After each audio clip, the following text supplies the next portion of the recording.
Jojo.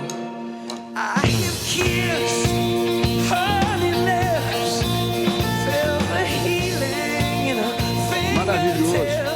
Vai. Burning like a fire. I was burning inside her. A voz desse cara aí. I hear smoke with YouTube. the tongue of angels. Era pra ter um cara junto com ele aí, chamado Bruce Springsteen. Mas eu acho que é só ele que tá cantando. Mas ele já é muito... Olha aí. Como o programa Bendita Hora. É muito maravilhoso. YouTube pra nós nessa sexta-feira, gente. Só faltou o seu companheiro aí, hein, Bono? Bruce, tá? Isso aí. Mas, gente, ó, programa maravilhoso, Bendita Hora, nesta sexta-feira, começando aqui. E já o padre vai apresentar toda a nossa galera aqui, tá bom? Tá? Essa é uma galera maravilhosa. Mas antes, vem junto com o Padre Marcos. Vem agora. Em nome do Pai, do Filho e do Espírito Santo. Amém. Vinde, Espírito Santo, enchei os corações dos vossos fiéis e acendei neles o fogo do vosso amor. Enviai o vosso Santo Espírito, e tudo será criado, e renovareis a face da terra. Oremos. Ó Deus, que instruístes os corações dos vossos fiéis com a luz do Espírito Santo, fazei que apreciemos retamente todas as coisas, segundo o mesmo Espírito, e gozemos sempre da sua consolação, por Cristo Senhor nosso. Assim seja. Rogai por nós, Santa Mãe de Deus, para que sejamos dignos das promessas de Cristo. Assim seja. Quem como Deus? Ninguém como Deus, irmãos. Muito bem, irmãos e irmãs, olha só quem está aqui hoje nessa mesa maravilhosa, hein? Alguns que já fazia tempo que não vinha, eu estava morrendo de saudade. Outros estão vindo pela primeira vez e já gostei de conversar um pouquinho com eles. Vamos começar por ela. Eu já estava com saudade dela. Ela é cientista, descobriu o Parkinson aos 36 aninhos de idade, enfrentando um período difícil na sua vida. É idealizadora do Vibrar com Parkinson. E ela trouxe agora esse livro aqui maravilhoso que ela também colocou Entre Nós, que é o emaranhado de pensamentos, e onde ela coloca aqui muito a dor que ela aprendeu a sentir para poder entender muitas vezes a dor do outro também. Então tá aí, ó, bacana, eu tô aqui com muita alegria de trazer novamente aqui a nossa querida Daniele Lanzer. Dani, Deus abençoe você, querida, viu? Para nós sempre é uma alegria ter você aqui. Para mim é uma honra estar sempre aqui. Você é muito querida, e ela gosta de música, hein? É igual de Elvis Presley também. Gente, ele é amigo do padre, eu tenho a honra de tê-lo aqui como meu amigo, ele é doutor em ciência da religião e mestre em tecnologia ambiental. Eu tenho a honra de trazer mais uma vez ele aqui, nosso querido doutor Antônio Siqueira. Antônio! Sua bênção, padre. Deus abençoe. Você é Sempre. maravilhoso, você sabe disso. Somos. Tá? Você ficou muito bem assim depois dos seus 40 anos para cima. Olha só, psicólogo especialista em ansiedade, síndrome do pânico e relacionamentos. Gente, ele tem especialização em ansiedade. Então, olha só, eu tenho a honra de trazer aqui esse grande psicólogo, muito famoso e muito competente, meu querido Alessander Bess. Obrigado, Pai, sua bênção. Alessander, para nós é uma honra tê-lo aqui, viu? Prazer é tudo meu, um livrinho de presente pro senhor. Olha só, mostra aqui, mineiro, ó, o livrinho dele aqui, ó, o que era doce virou amargo. É alguém que conhece pessoas como você, que no começo, ai, você é tão doce, mineiro, mas na vivência percebeu a verdade sua. Aí vai ser amargo. Não, isso aí é o mineiro, é ele de verdade. Com dedicatória, tá? Tem até dedicatória pro padre aqui, tá? Tá certo, mineiro? Esse livrão aqui do Alessandro. E olha só, ela é advogada especialista em resolução de conflitos entre segurados e entidades públicas de previdência. Gente, eu tenho a honra de trazer aquela inteligentíssima, capaz, nossa querida doutora Vanessa Viduto. Doutora Vanessa, para nós é uma alegria, viu? É um prazer. Gostaria muito que a senhora fizesse um estudo depois da minha aposentadoria também. Certamente, padre, vamos fazer, sim. Tá? Eu vi a sua A melhor competência. aposentadoria. A senhora me animou muito aí, porque eu já sou registrado desde os 15 e o Antônio desde os 13. Pá, 2 novos clientes. Maravilha. Aposentado que tem diabetes tem direito à isenção do imposto de renda? Olha, ótima pergunta, hein? Porque muita gente tem diabetes, meu irmão tinha diabetes, muita gente tem.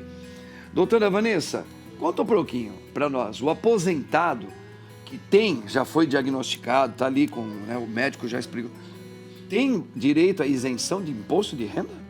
Padre, existe uma lista, desde 1988, de uma legislação que isenta determinadas doenças que estão ali listadas do pagamento de imposto de renda, tanto para as aposentadorias quanto para as pensões.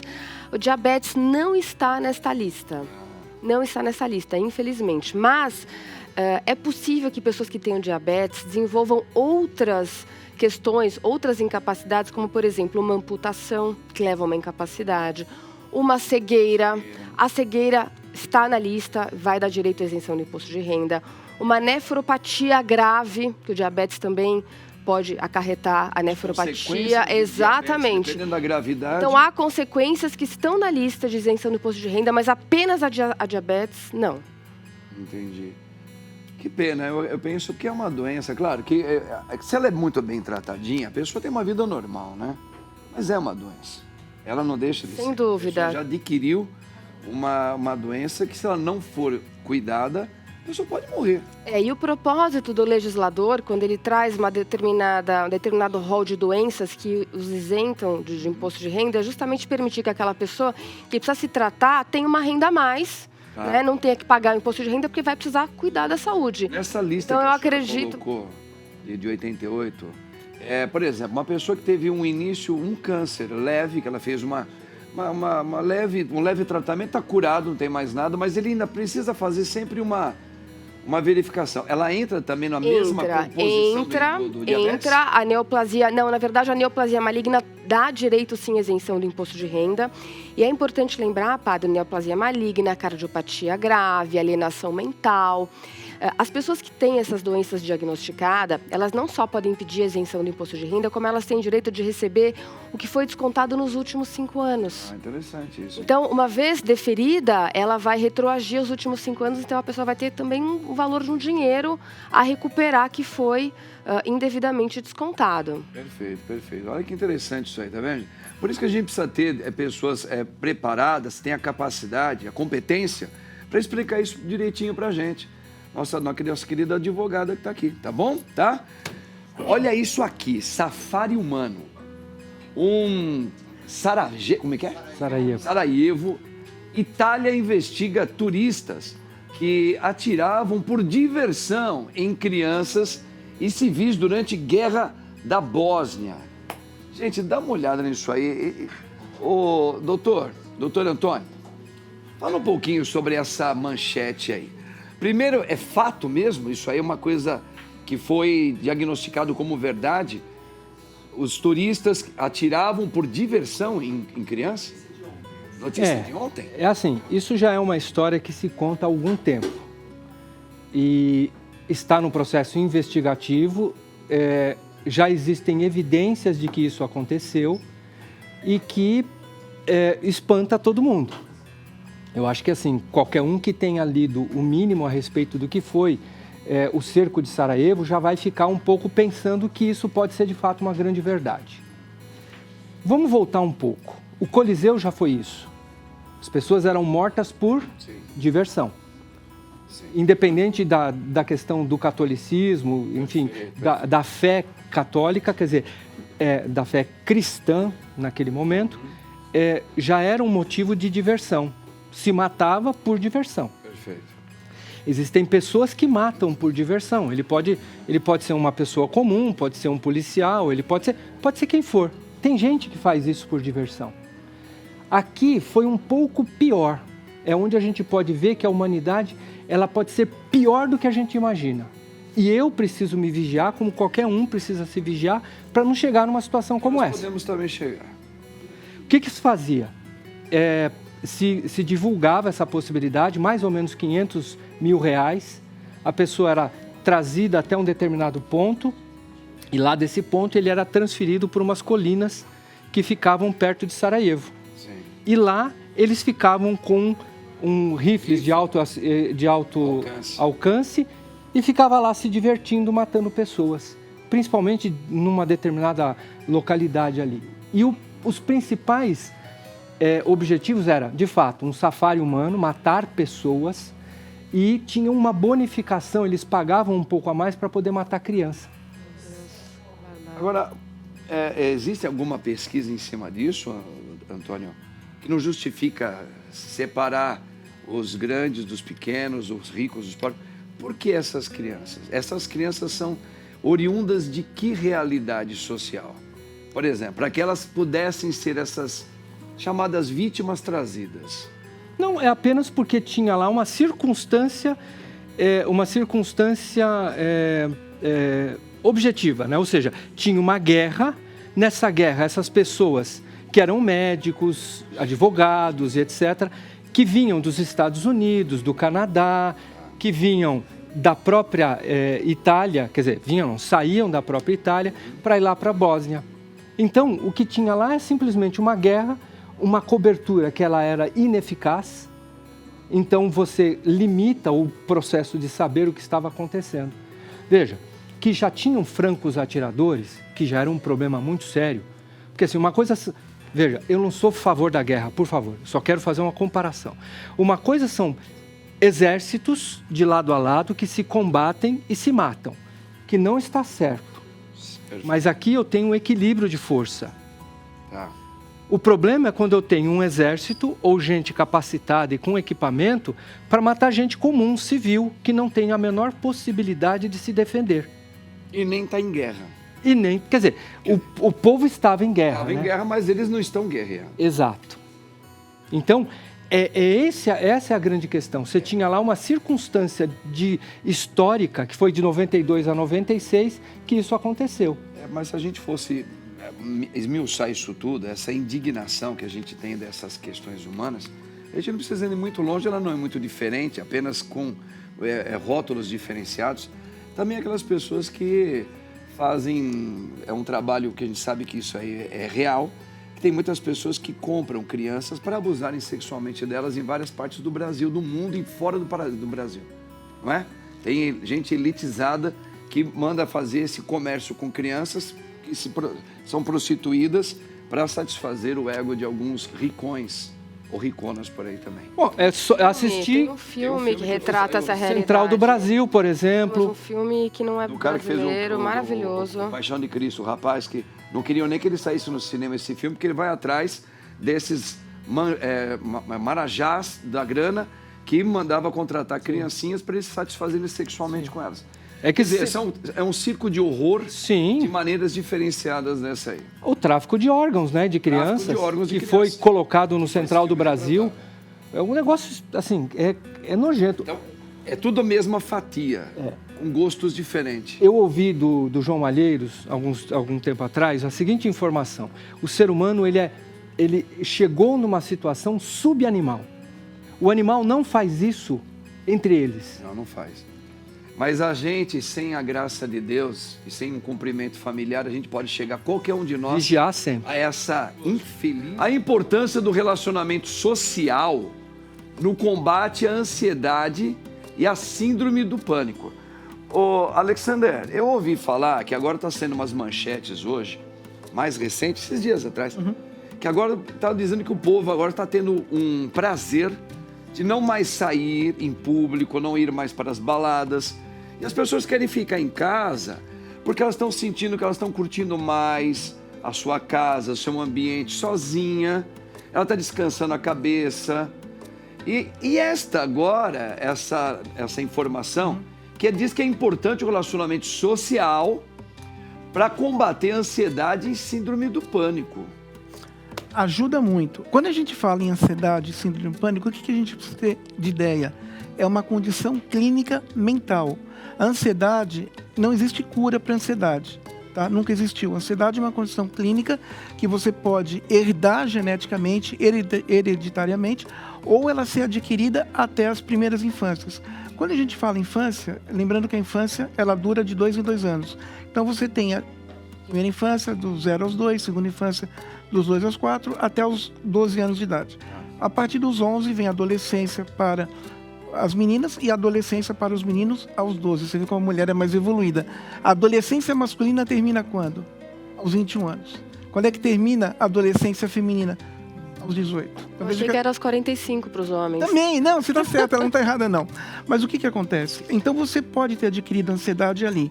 Então, tudo aquilo que você puder, nessa parte infantil ou geneticamente, tudo aquilo que você puder fazer na sua vida que agregue felicidade, que agregue convívio, que agregue sociabilidade, é importante. Eu vou permitir licença aqui para falar. Existe uma pandemia nova nos Estados Unidos que chama pandemia da solidão.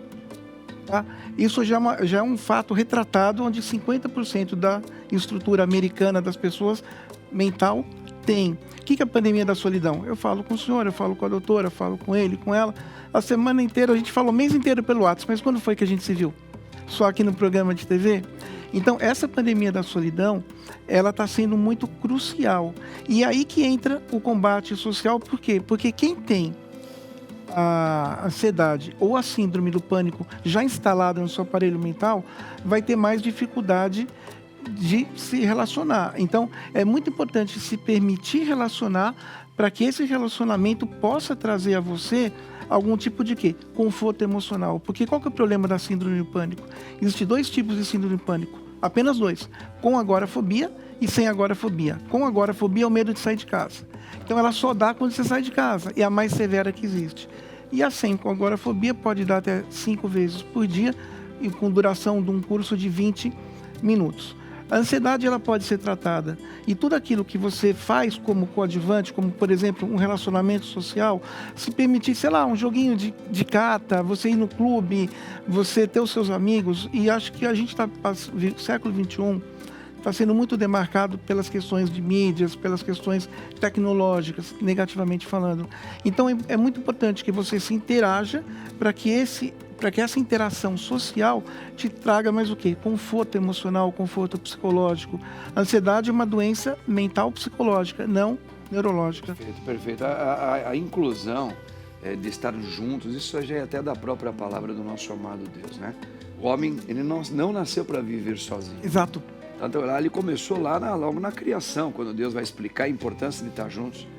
O homem, ele não falava quando ele estava sozinho. Ele só foi falar, primeira frase, agora sim, carne da minha... Ele falou quando Deus colocou uma companheira para ele, para ter esse acesso frente a frente. Então, nós todos somos pessoas comunitárias, de comunhão, de associar. A gente não viveu para ficar sozinho. De jeito nenhum. Uma coisa é você gostar de ter momentos a sós. Isso é uma coisa. Solitude. Isso, solitude. Agora, outra coisa é você, no seu dia a dia, não ter participação com o público, com as pessoas, no convívio. Isso traz uma doença, que é essa que ele acabou de falar para nós aí. Então, ninguém nasceu para viver sempre sozinho. Nós nascemos para viver em comunidade com as pessoas. Tá certo? Aí já vem da criação de Deus. Deus é trino, né? Deus não é... Deus é um Deus. Dá uma olhada aqui, ó. Relacionamentos abusivos. Meu marido me abandonou quando descobriu que eu estava doente. Eita! Olha, vou aproveitar esse livro aqui teu aqui, Daniele. Conta pra nós aí, esse tipo de relacionamentos abusivos, né? Meu marido me abandonou quando descobriu que eu estava doente. Infelizmente isso acontece, né? Muito comum, principalmente quando é a mulher que está doente. Acontece em alguns casos com homens, mas é muito mais frequente com mulheres. Elas são abandonadas. É aquela história, não é mais que até que a morte nos separe, até que a doença nos separe. Agora parece que mudou, né? Mudou bastante. Infelizmente. Infelizmente. E como que a gente poderia trabalhar essa realidade aí, até pela tua experiência? Você também já teve relacionamentos. Você é uma moça bonita, Sim. que desde os 36 anos você vem lutando com a questão do Parkinson. 29. Nessa época você namorava? Só por uma curiosidade. Eu era casada. Você era casada? Casada. E aí, o que ocorreu depois disso? Foi um processo. Companheiro... Um processo bem difícil, complicado. Agora a gente está em divórcio litigioso. Então, eu não posso falar muita coisa, né? Mas, no fim, acho que o relacionamento ia acabar. Na verdade, a doença de Parkinson foi só um catalisador. Acelerou esse processo. Entendi.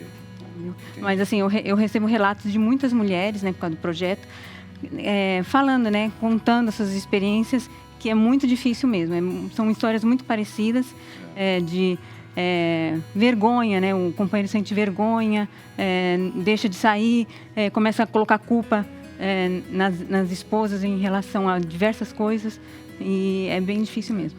Na verdade, assim, eu acho que os relacionamentos, principalmente quando é um relacionamento não de amizade apenas, mas de marido e mulher, ele está embasado numa questão que entra muito aí, entra de uma espiritualidade também. Por exemplo, dentro da espiritualidade de fé católica, quando o homem e a mulher eles se casam, eles são elevados a um sacramento que existe uma promessa a Deus, que eles estarão juntos nessa possibilidade, na alegria, na tristeza, na saúde e na doença. Mas não na doença.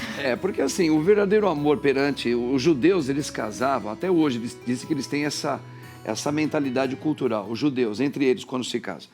Eles não se casam por um apaixonamento primeiro, físico, né, do corpo, mas por aquilo que a pessoa tem, afinidade, fé também, etc. e tal. E eles são capazes de suportar qualquer coisa, porque eles casaram com essa chamada maturidade no pensamento deles. Infelizmente, dentro do cristianismo também é dentro desse parâmetro. Mas hoje, viver marido e mulher, parece que realmente as pessoas elas estão mais preocupadas no seu bem-estar, enquanto você pode me dar algo que para mim me satisfaz. Enquanto você ainda é jovem, aí eu fico pensando, porque isso não é muito escandaloso. Porque se um homem ele vive com essa mentalidade, enquanto você é jovem e está muito agradável, eu estou com você. A partir do momento que você se torna mãe, vem uma flacidez, vem um momento que você precisa ser preservada por uma pequena enfermidade. Até no momento da gravidez, você já não serve para mim, porque eu preciso ter relações que me satisfazem. Então isso não é amor, isso não é relacionamento, isso não é vocação. É vaidade, é egoísmo. E é uma questão cultural que o mundo está colocando como se fosse algo descartável. Olha, seja feliz, tenha uma psicologia livre, faz o que você quer. E a família virou um racho. Virou algo volátil, assim, sem importância. Sem importância. Tanto que assim, as mulheres que são têm uma idade mais avançada, continuam casadas. Isso tem acontecido muito com mulheres mais jovens. É muito frequente. Com as mulheres mais vividas, elas conseguem ter essa... Tem a questão cultural, né? Que é o relacionamento estável de muitos anos, então não separa. Separa, tá certo? Porque ainda tem uma crença, sabe o para quê daquilo tudo, né? Exatamente. Tá vendo, gente? É isso aí que a gente vem aqui na nossa grande luta, né? Fé e essa cultura que a gente tá vivendo, parece que a gente tá vivendo uma loucura em querer viver a fé hoje, não é? Infelizmente. Ela tinha me perguntado, desculpa, a relação do Parkinson com a ansiedade. Doutora, extremamente íntima. Uma relação a qual a ansiedade ela vai piorar o seu quadro clínico. Então ela vai te deixar mais excitada, negativamente falando, mais apreensiva, e essa apreensão vai virar uma bomba d'água, um ciclo onde uma sintomatologia vai piorar a outra. Então é muito complicado. Quando você tem uma patologia orgânica, você pode desenvolver uma ansiedade, mesmo que você não tinha essa ansiedade lá atrás, você desenvolve essa ansiedade por causa da sua patologia orgânica. E às vezes até a medicação também pode favorecer isso, né? Sim, e fora todo o estresse matrimonial que você teve, e parabéns pela jornada de luta que... Tá tudo certo. Olha aqui, gente, ó, como se preparar e dar entrada na aposentadoria. Isso aí me interessa a mim, há muito... Ó, os veinhos aqui, veinho de 50 a mais que eu e ele aqui, ó, veinho!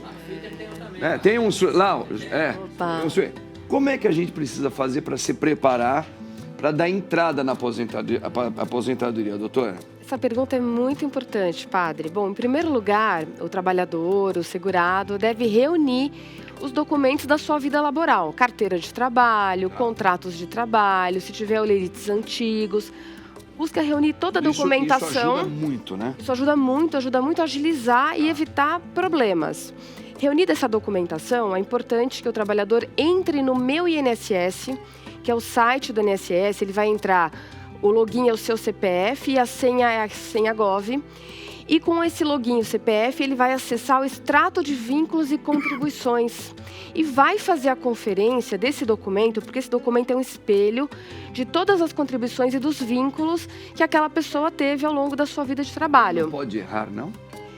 Ele pode errar. Ter computado alguma coisa lá. Então, aí, exatamente por isso que é importante você fazer a consulta nesse extrato de vínculos e contribuições e verificar, porque tudo deve estar registrado ali. Então, você vai verificar se todos os seus empregadores fizeram o devido registro, fizeram os recolhimentos, se está ali cadastrada a data de entrada e saída de todos os empregos, porque esses são entraves que você pode antever e corrigir antes da entrada na sua aposentadoria. Por isso que é importante você estar com a documentação para poder fazer essa conferência. Feita essa conferência, se você constatou algum erro, alguma falha, alguma falta de data de saída, alguma ausência de contribuição, é possível corrigir. Como é possível corrigir? Você pode diligenciar na empresa onde você trabalhou, pedir uma cópia do livro de registro. Você pode, em qualquer agência da Caixa Econômica Federal, pedir um extrato da conta vinculada daquele período. Ali vai sair data de entrada, data de saída, todos os depósitos de fundo de garantia. Essa é uma prova que o INSS reconhece e admite para correção de dados. Enfim, feita essa conferência, você vai então simular a futura aposentadoria. E por que é importante simular a futura aposentadoria? Isso pode ser feito no próprio site do Meu INSS ou através de um profissional especializado da sua confiança. É importante simular porque a gente tem, em novembro de 2019, foi aprovada uma reforma que trouxe 5 regras de transição. Então, nós temos 5 novas regras de transição, 2 regras permanentes e regras antigas, anteriores à reforma, que estão garantidas pelo direito adquirido para quem já tinha tempo de contribuição antes da reforma. O sistema, esse Meu INSS, vai simular e vai te mostrar ali quais são as possibilidades das regras que você vai se enquadrar. Então, você vai entender qual é o melhor momento e qual é a melhor regra para você acessar.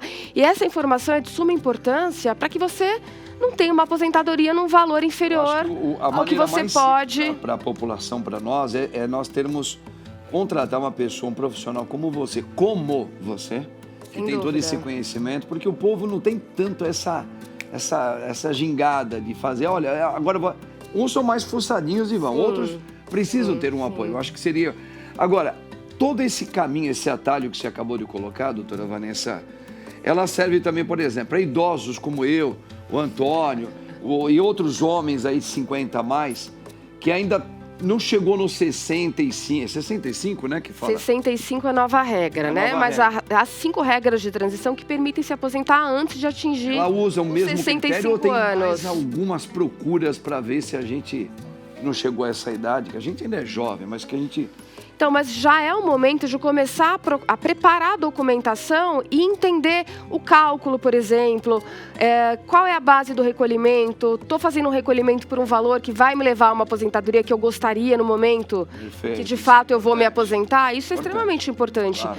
Muitas vezes ainda é tempo de corrigir um rumo, de corrigir um caminho. Aquele que é um autônomo, um contribuinte individual, que pode recolher até o teto, ou pode recolher do salário mínimo até o teto, ele então pode passar a recolher sobre valores mais altos para buscar uma aposentadoria melhor. Perfeito. Então é o momento de planejar a aposentadoria, a gente não deve esperar chegar às vésperas. Muito pelo contrário, quanto antes você buscar um planejamento, melhor as chances de você ter uma aposentadoria boa e de acordo com aquilo que você deseja. Depois eu vou querer realmente conversar com a senhora em parte muito, bem na hora que as conversas estão pegando calor, né?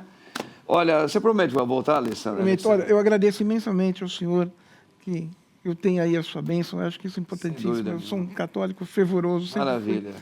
E parabéns à mesa, excepcional, a história dela, da competência dela, o nosso amigo ali. Obrigado, cara. Né? Obrigado mesmo. E agradeço a produção. Espero que você volte aqui, viu? Também está aqui, obrigado. Doutora Vanessa, depois eu vou te procurar, quero que você faça né? Com certeza, Bom, padre.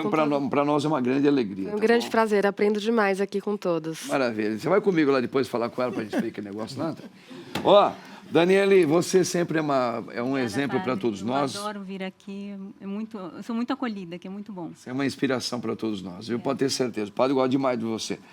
Antônio, Deus te abençoe. Não falar, né, cara? Muito obrigado. Fazer um programa só aí.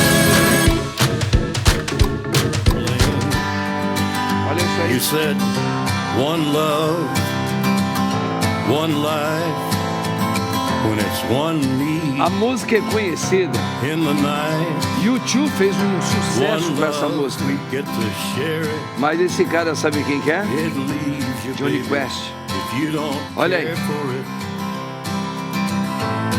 idoso já. Sucesso, um monstro sagrado. Muitos imitaram ele para cantar. Na época de Elvis Presley, né? Tá aí, ó. Eles estão vindo pela primeira vez no meu programa aqui. Eu tenho a honra de receber. Vamos começar pro meu lado direito. Ela é fonoaudióloga. Os nomes bonitos é fono, né, pessoal? Fono. É. E ela é especializada em autismo e fala e também com a fala e também gestão de clínicas. Tenho a honra de tê-la aqui, a nossa querida Letícia Sena. Letícia, Muito obrigada. seja bem-vinda, que Deus abençoe você. Amém. Viu, querida? Olha, jovem ainda, inteligentíssima, hein? Bacana. Ele é médico integrativo, gente. Médico formado pela Faculdade de Medicina de Santo Amaro, pós-graduado em Medicina Funcional e Integrativa e em Medicina Antroposófica. Olha aí, tá certa? É isso aí. Meu querido doutor Caliel Albanese, é isso? Isso mesmo. Esse nome seu aí é um nome mais de descendência É um nome de anjo, né, pai? de anjo, sim, mas... Anjo Caliel. É, mas essa aqui, ó, Albanese. Albanese é nome de família mesmo, mas não é árabe, não. Não é árabe? É Italiano, alguma coisa italiano, né? Tá bom, seja muito bem-vindo, doutor. Para nós é uma alegria, doutor Caliel. Prazer é meu. Ele também é médico, ele é cirurgião plástico, membro da Sociedade Brasileira de Cirurgia Plástica, formado em medicina pela Faculdade de Medicina de Jundiaí. Gente, eu tenho a honra de ter aqui o nosso querido doutor Tariq Nassif, é isso? Nassif. Doutor Tariq. Muito obrigado. Obrigado. Ele trouxe presente pro padre aqui, ó. Esse copo térmico aqui, vamos dizer. Olha que bacana. Bonito, hein? Doutor, obrigado, hein? Obrigado. Oi? Quando eu for fazer a minha ginástica aí, eu vou usar aqui, ó. Tá certo? Obrigado, doutor. Seja bem-vindo, hein? Prazer. Ela é escritora e palestrante. Autora, palestrante e psicanalista. Saiu das ruas do Brasil para conquistar espaço entre diplomatas, embaixadores em Genebra, na Suíça. O que é isso, hein? Onde hoje ela atua atendendo embaixadores da ONU. Aqui está aqui o trabalho dela. O padre tem a honra de trazer aqui a nossa querida Franciele Novaes. Franciele, seja bem-vinda, querida. Obrigada, padre. Deus abençoe Obrigada, você. amém. Deus abençoe. Olha, para onde você está indo? Tá aqui, ó. Para onde você está indo é o trabalho dela. E ela falou para padre, para onde o senhor está indo? Eu falei, eu estou indo para um caminho que leva a uma vida perfeita, mas ele é espinhoso.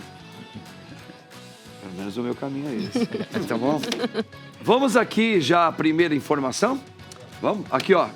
Dá uma olhadinha aqui, minha gente. Cirurgia plástica entre homens cresce no Brasil, hein? Com foco em naturalidade e discrição. O doutor Tariq, fala um pouquinho, né? Realmente, a gente estava falando aqui um pouquinho fora do ar. Nós, mens, estamos mais vaidosos, cuidando mais. Eu acho que às vezes chega a esbarrar até quase com as mulheres já, hein?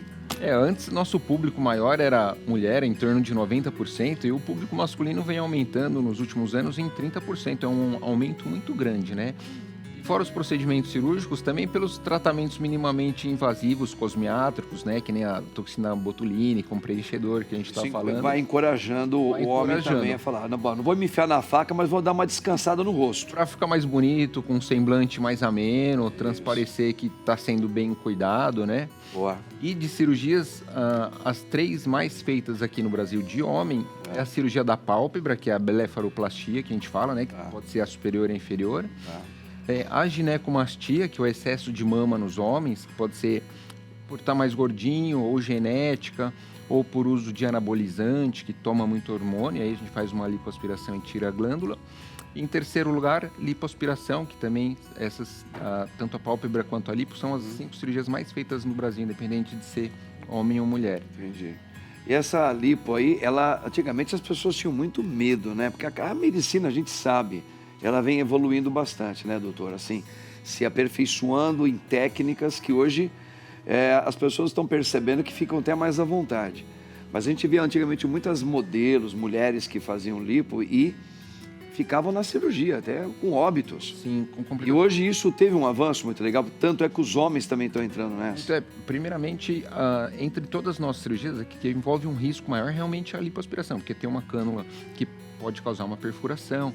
Então, sempre que a paciente vai fazer uma cirurgia plástica, vê se o médico é realmente cirurgião plástico, se é membro da Sociedade Brasileira de Cirurgia Plástica, se faz procedimentos em hospitais, caso haja alguma intercorrência, esse paciente vai poder ser bem cuidado.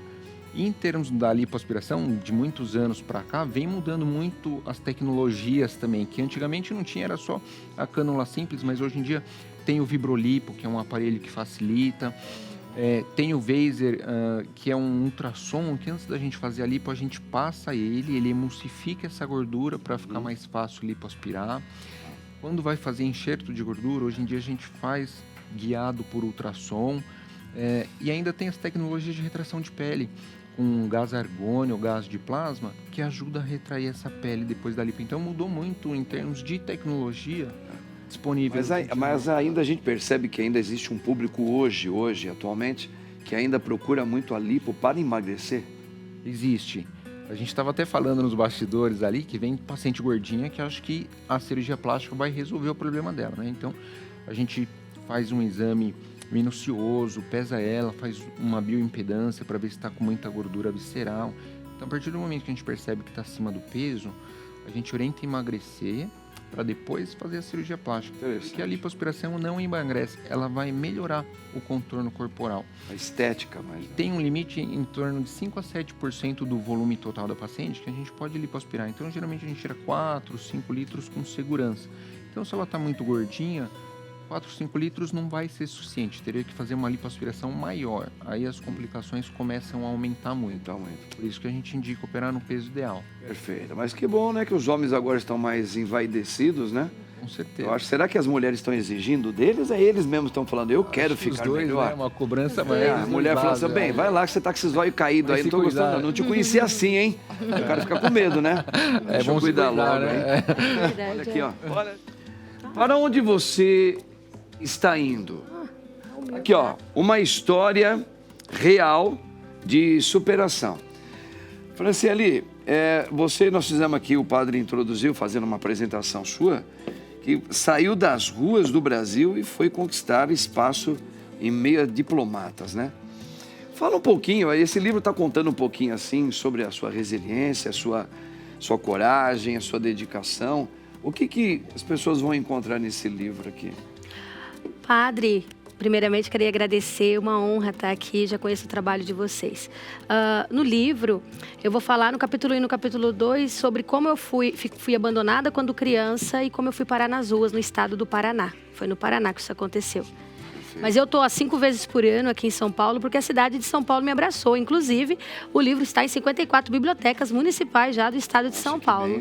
Que bênção. Então, no capítulo 1 e no capítulo 2, eu falo sobre o que aconteceu com a minha vida, como eu fui parar na rua. No capítulo 3, eu falo sobre cura, sobre perdão, sobre libertação. Meu livro não fala sobre religião, meu livro fala sobre Deus, sobre fé, sobre amor. No capítulo 4, eu falo sobre recomeço, como eu fui parar na Suíça e como eu trabalho hoje com diplomatas e embaixadores da ONU. Puxa vida, hein? Sim. Falo 4 idiomas. Que bacana, parabéns.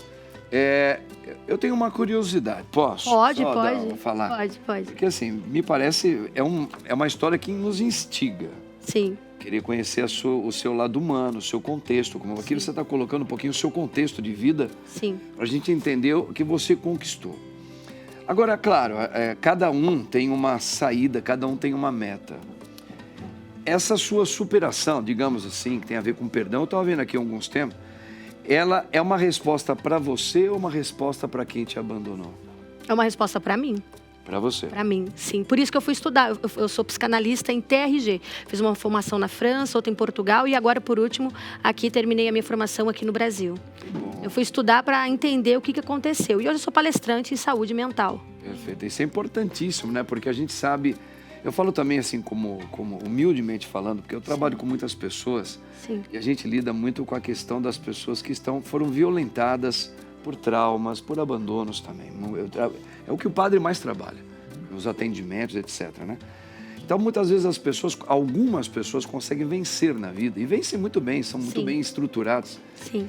Mas você, em alguns casos, foi para dar uma resposta para o pai. Tipo assim, você não é um nada para mim. E se você não me valorizou, eu me valorizei e eu quero te mostrar. Olha a minha família aqui, ó, coisa que você não teve. Olha meu status hoje financeiro, coisa que você nunca conseguiu honrar nem para minha mãe. Então, assim, por isso que eu fiz essa pergunta com muita Sim, sim, delicadeza. sim, claro, você, claro. porque, assim, você é, claro, uma mulher vencedora, inteligentíssima, Obrigada. que hoje vive no meio de diplomatas, né? Não que isso faz você ser mais ser humano do que o outro, mas isso mostra um dom, um carisma, Sim. que você acreditou naquilo que você tem e você foi atrás. Sim, sim. Né? Então, isso é por isso que foi muito importante, porque é uma coisa para você. Sim, é para mim. Inclusive, quando eu decidi escrever o livro, eu entendi, após estudar a psicanálise, que a minha história poderia ajudar outras pessoas. Inclusive, a minha formação é em mulheres. Eu atendo muita dependência emocional e abusos. Olha que legal, hein? E abusos, sim, É, sim. Tá aí, ó, gente, ó. Franciele Novaes, Aqui tá o rostinho dela mesmo, né? O pessoal já deve ter visto aí, tá mostrando aí. É o rosto dela, que tem um lado dela assim, o olhar dela e o outro lado flores, né?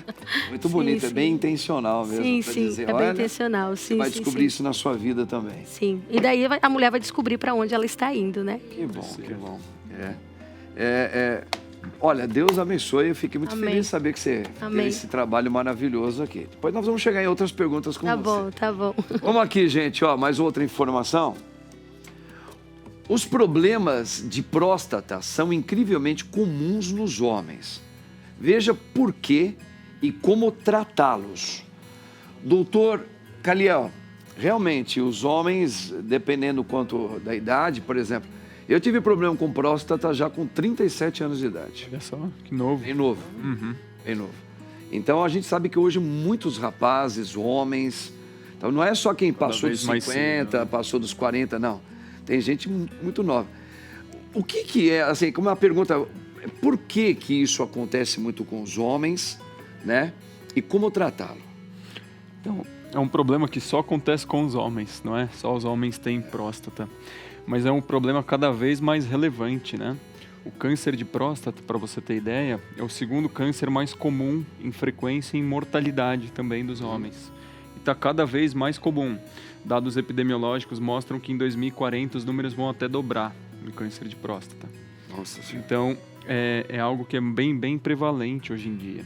E a hiperplasia da próstata benigna e tem o câncer de próstata. Que são duas entidades que acometem bastante a nossa próstata. Sim. E a hiperplasia é bem comum mesmo.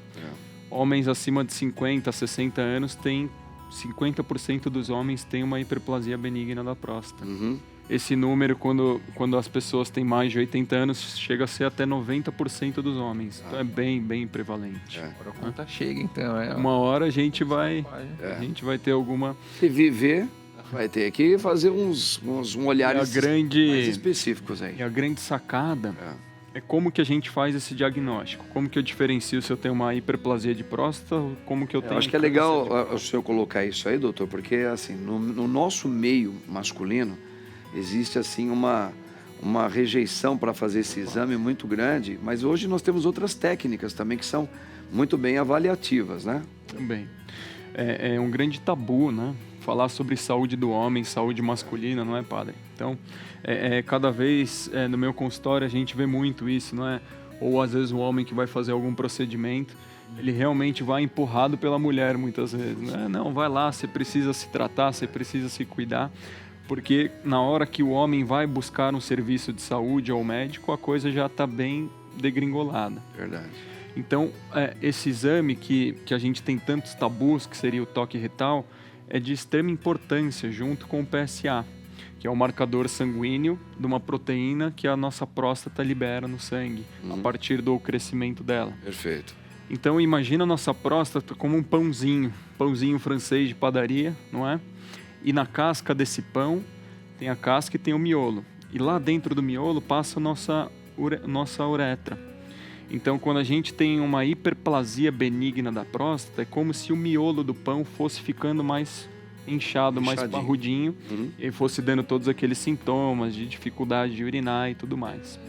Só que quando a gente tem um câncer de próstata, que é o mais grave, é como se ele ficasse nessa casquinha do pão.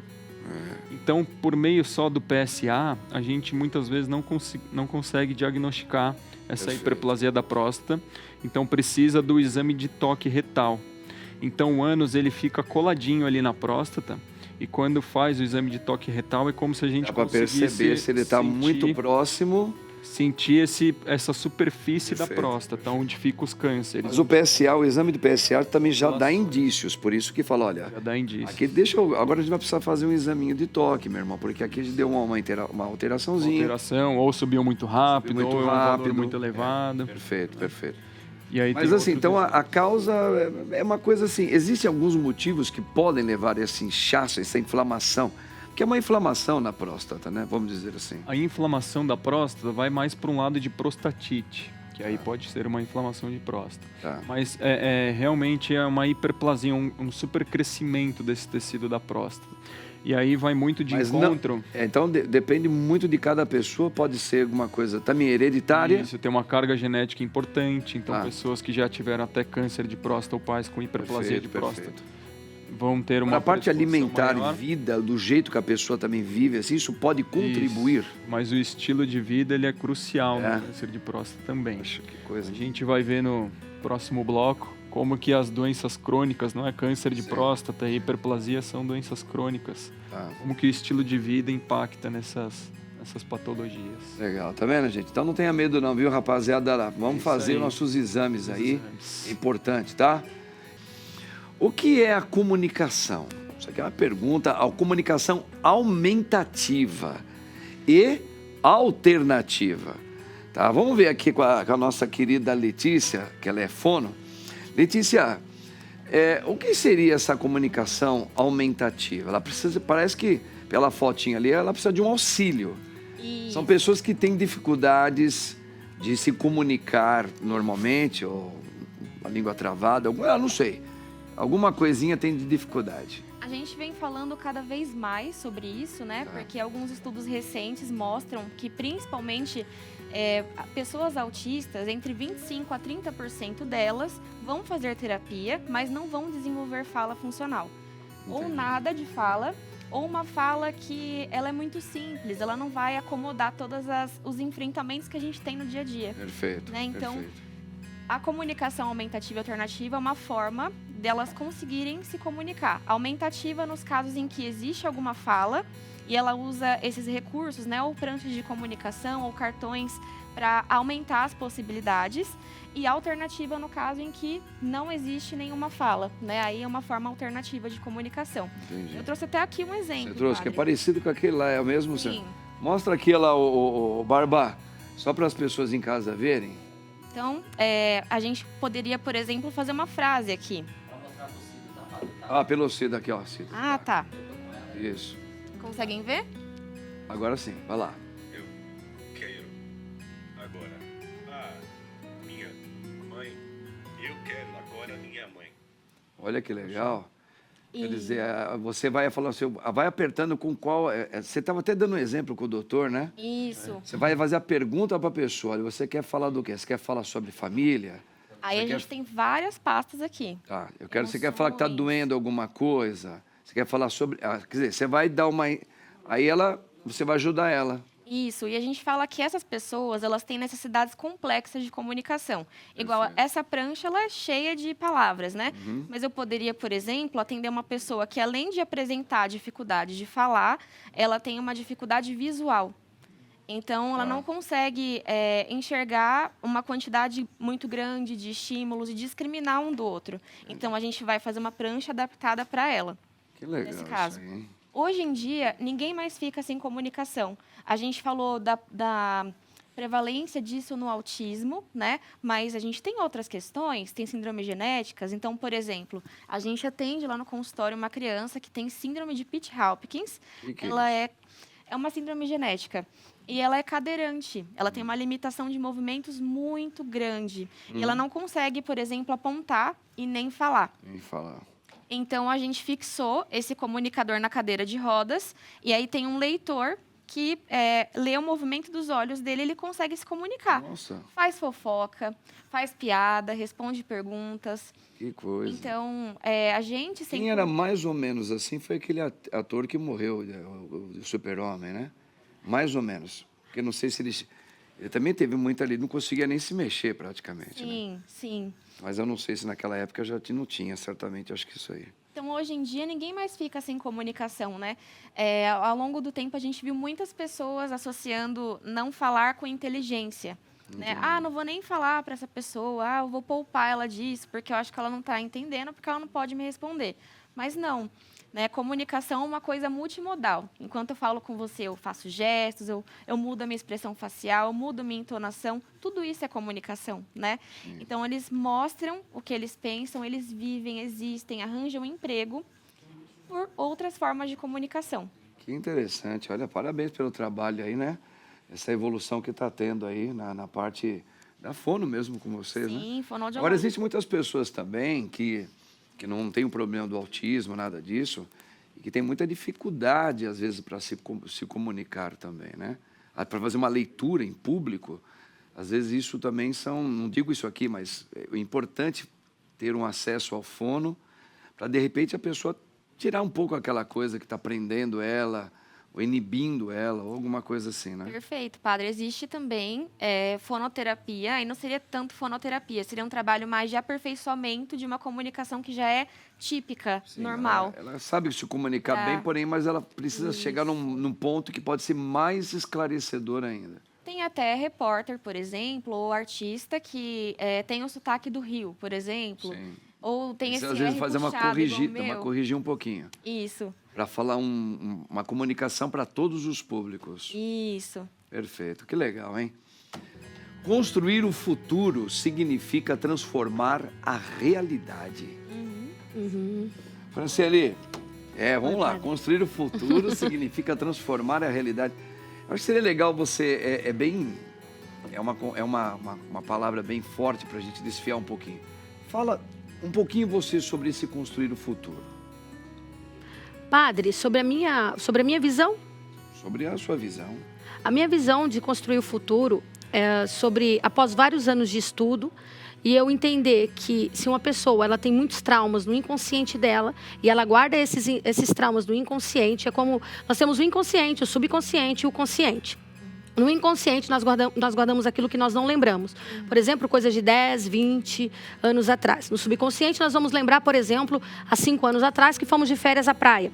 E no consciente, é agora que estamos aqui conversando e o que comemos ontem ou almoçamos hoje, um pouco mais cedo. Eu acredito que pelo que eu estudei, que foi o que eu estudei, que foi o que eu me transformei para, assim, alcançar um futuro melhor e mais brilhante. É que esses traumas, eles ficam no inconsciente. A pessoa não lembra dele todos os dias, mas isso no presente afeta com que ela não consiga desenvolver outras áreas da sua vida e assim ter o presente ou o futuro que ela tanto deseja. Então, após eu estudar psicanálise em TRG, eu consegui me reprocessar, não tem hipnose, não tem nada disso, mas eu consegui me reprocessar para que eu conseguisse alcançar, sim, o meu futuro e o futuro que tanto eu desejava, porque eu vinha de um passado aí cheio de traumas e cheio de coisas, e daí eu sempre tentava me enxergar no futuro e não conseguia. Eu ficava estacionada e não conseguia. E por isso que eu tentei e tento até hoje, né? Que a gente tem que sempre estar aprendendo, a gente nunca pode parar, estudar para entender o que aconteceu comigo. E após isso, o que aconteceu comigo, que daí eu aprendi, entendi e aí resolvi ajudar outras pessoas para que elas alcançassem aí e transformassem o futuro em realidade. Você sabe que nós já tivemos várias pessoas convidadas aqui que são profissionais também da psicologia, até psiquiatras também já vieram aqui. A gente sempre debateu muito esse tema, sabe, Franciele? Essa questão do ser humano se autoconhecer. Então, esse autoconhecer é justamente fazer isso que você estava falando. Isso. De você fazer uma leitura de você e tentar ir lá atrás. No teu caso, você fez aí todo um trabalho de fazer você voltar mesmo para trás e tentar ir superando aquilo. Para você falar que, olha, isso aqui eu não sou, isso aqui eu sou, isso aqui eu não sou, isso aqui eu sou.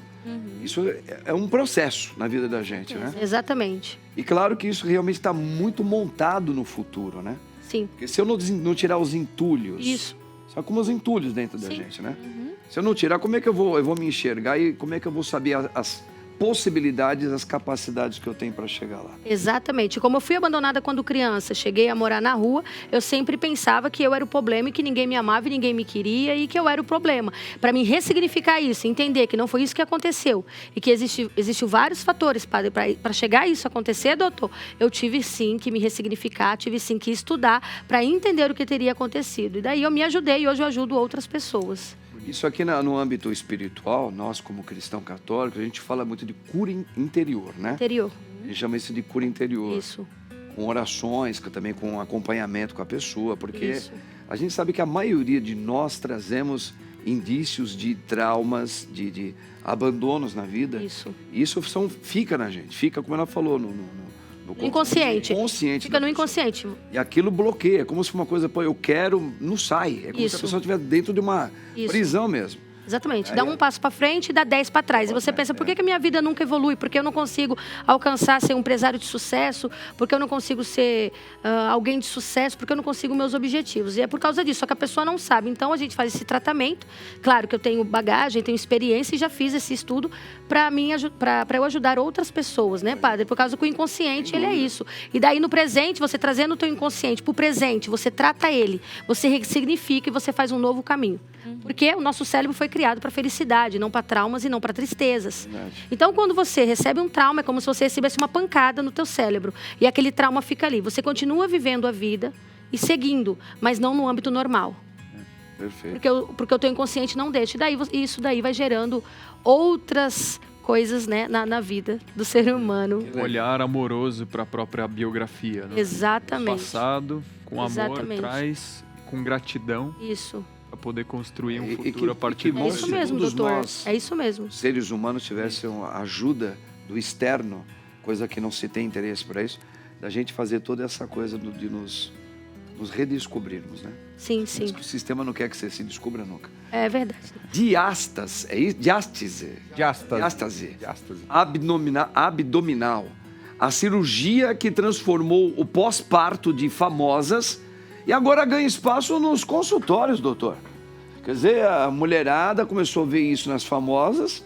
Pô, eu também quero, e virou uma moda, é isso? É que você tem falado muito por causa dessas influencers, né? Pega a blogueira e recentemente, por exemplo, a VTube, que fez uma plástica depois que você teve sua gestação, não vai querer ter mais filho, obviamente, aí muitas vezes aproveita para fazer uma repaginação total. Já opera mama, já faz abdômen, já faz lipo. São as cirurgias triplas que a gente chama, né? Que tem até um nome específico, hoje estão falando na mídia, que é o Mummy Makeover. Então, quando a gente já vai fazer essas cirurgias, o que é a diástase? Quando você vai ter um nenê, o músculo ele precisa afastar para o nenê conseguir crescer. Então, sua barriga, seu abdômen, ele vai expandir e o músculo se afasta. E depois que ela gestou, esse músculo ele retorna a uma posição, mas ele não volta por completo, né? E aí você tem outro filho depois, ainda pior ainda mais, porque vai aumentando a flacidez gradativa. Perfeito. E aí pode impactar na qualidade de vida da paciente, mais dificuldade de fazer alguns exercícios. O músculo reto abdominal a gente usa para respirar, para fazer xixi, para evacuar, que a gente faz uma pressão de todo o conteúdo abdominal. E aí quando a gente vai operar, a gente já faz quando faz abdominoplastia, já descola esse abdômen e já aproveita e faz uma aplicatura, que é uma amarração desse músculo. E aí volta ele na posição original, então o paciente fica com um conforto maior, fica com um tônus abdominal melhor. Então impacta bem na saúde da paciente, na qualidade de vida dela.